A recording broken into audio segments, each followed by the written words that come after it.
El impuesto de los pobres. Así es como se conoce la inflación dentro del mundillo económico. ¿Sientes que tu dinero vale menos que antes? ¿Que los precios no han parado de subir?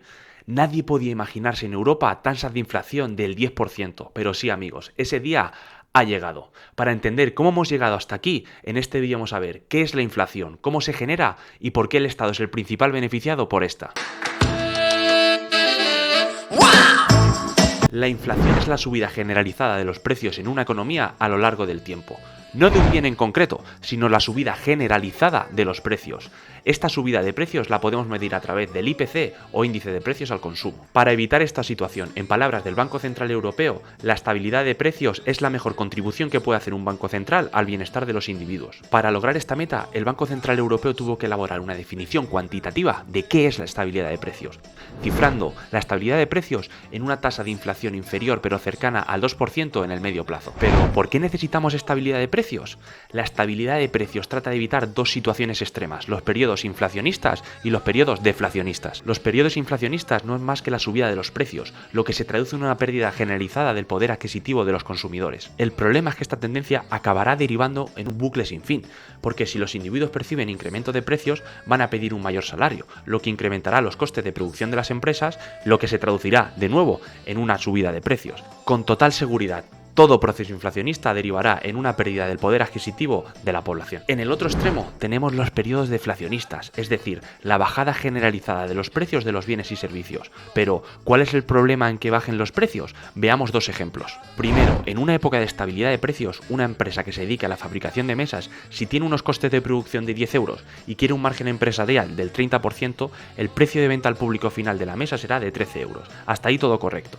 Ahora bien, en un periodo de deflación, esto es de bajada generalizada de los precios, esta empresa va a seguir teniendo estos mismos 10 euros de coste de producción, pero el precio de venta al público final no podrá seguir siendo de 13 euros, sino que será de 9, lo que hará que sus costes de producción sean superiores al precio de venta al final, lo que terminará en la parada de la producción de esta empresa.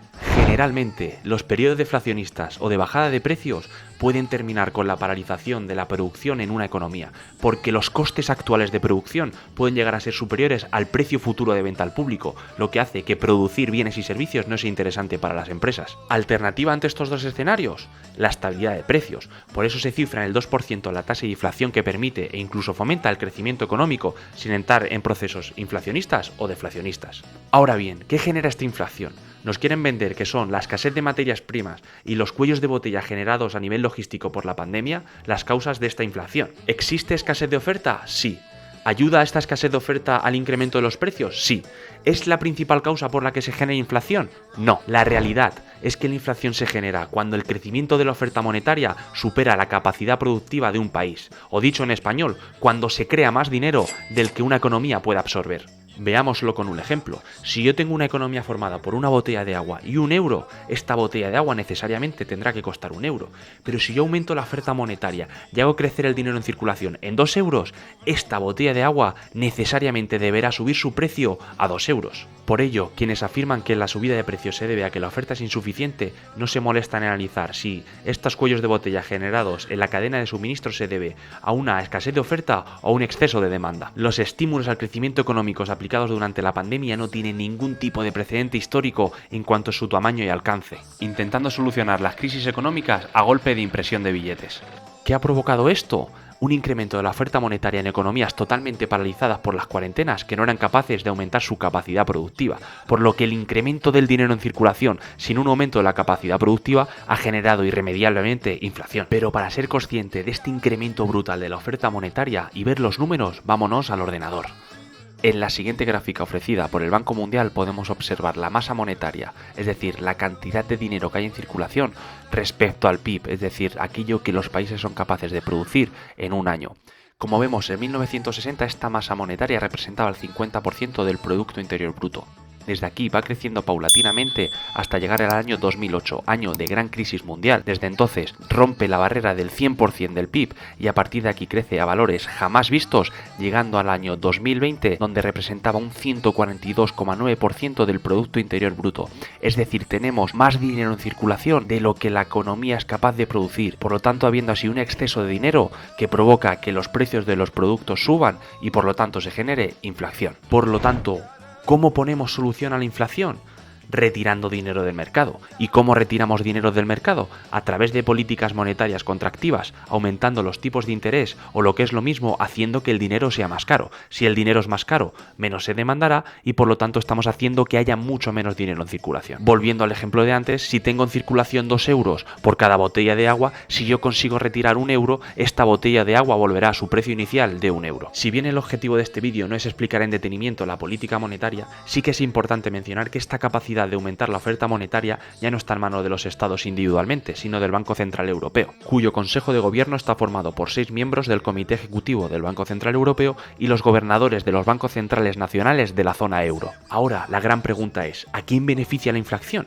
La inflación hace que el dinero hoy valga más que mañana, es decir, hoy con 1.000 euros puedo comprar más cosas que podré comprar mañana con esos mismos 1.000 euros, por lo que la inflación beneficia a los deudores, cuya deuda vence mañana y perjudica a los acreedores, que renunciaron a dinero hoy para recuperarlo mañana. ¿Y quién es el mayor deudor a nivel internacional? Los estados. Los estados son los principales beneficiados por la inflación, no solo porque su deuda vale menos, sino porque son capaces de aumentar su recaudación. Por ejemplo, su recaudación por IVA, un impuesto proporcional al precio de venta. Si yo tenía una caja de leche que valía 1 euro y mi recaudación por IVA eran 4 céntimos, si esa misma caja de leche pasa a valer 1,50, la recaudación por IVA del Estado será ahora de 6 céntimos. Aumenta su recaudación con el incremento de los precios. Otro ejemplo, vamos a ver lo que dice Jesús Sánchez Quiñones en el periódico Expansión. Como vemos, en 2022, con un déficit público estimado del 5% del PIB, es decir, unos gastos superiores a los ingresos en un 5%, la ratio de deuda pública total sobre el PIB se reducirá del 118,4% en 2021 al 113,5% en 2022.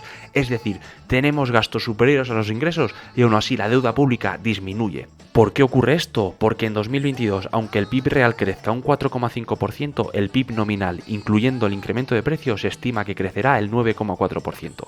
Por lo que al crecer más el denominador, el Producto Interior Bruto, que el numerador, la deuda pública, la ratio deuda entre PIB se reduce. Es decir, seguimos teniendo mayores gastos que ingresos y la deuda se reduce. Incentivos perversos por parte del Estado que es capaz de aumentar su recaudación sin incrementar los impuestos, solo a través de la inflación. Una política que parece externa a los Estados, ya hemos visto cómo sí que son capaces de controlarla a través de la política monetaria y que por lo tanto pueden culpar a la escasez de oferta o de materias primas o a los cuellos de botella para justificar esta inflación y así incrementar sus ingresos. Pero como hemos visto, la inflación se debe a una política monetaria completamente descontrolada que ha incrementado el 50% la oferta monetaria en tan solo 14 años, que nos hace pensar que el Estado va a luchar para reducir esta inflación de manera drástica, si ya hemos visto que está incrementando sus ingresos a través de los principales impuestos. Le interesa hacer como que la controla para evitar el descontento social que esta inflación provoca, pero ¿le interesa eliminarla?